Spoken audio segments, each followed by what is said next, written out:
peur que l'autre se vexe en face, ou à l'inverse, de vous laisser totalement déborder et de ne plus maîtriser ce que vous dites.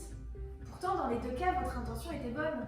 Vous ne cherchiez qu'à exprimer ce que vous aviez sur le cœur pour que la situation s'arrange. Aujourd'hui, nous allons parler de la communication non violente. Cette communication permet de s'exprimer de façon authentique et bienveillante pour que la personne à qui vous vous adressez ne se sente ni jugée ni agressée et que vous puissiez ensemble trouver des solutions. L'erreur avec la communication non violente, ce serait de croire que nous avons là un outil magique, une technique imparable de manipulation pour que l'autre accède enfin à toutes nos requêtes.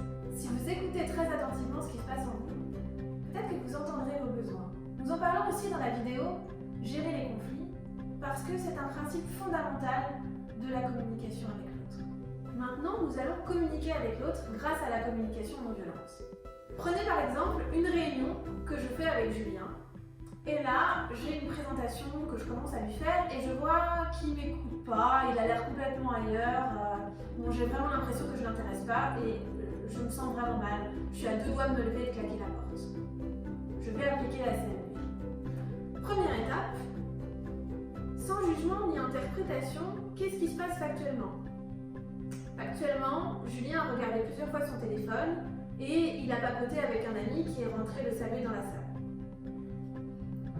Deuxièmement, je me sens mal, mais qu'est-ce que je ressens? Je me sens agacée.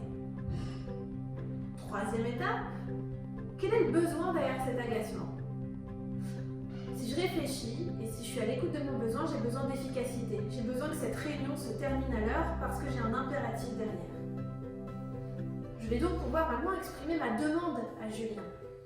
Et ma demande à Julien va être peut-être que nous puissions mettre nos téléphones en mode avion et fermer la porte de la salle de réunion afin de nous assurer d'avoir terminé dans 40 minutes. Cinquièmement, je vais demander à Julien s'il est d'accord avec ce que je lui propose. Il aura toujours le droit de me dire non, mais comme je lui aurai parlé de mon besoin, il aura sûrement envie de me dire oui. Vous voyez, avec la communication non violente, la discussion est ouverte, positive, constructive. Si vous voulez aller plus loin dans cette initiation, je vous invite à lire le livre de Marshall Rosenberg qui s'intitule joliment « Les mots sont des fenêtres » ou alors « Ce sont des murs ».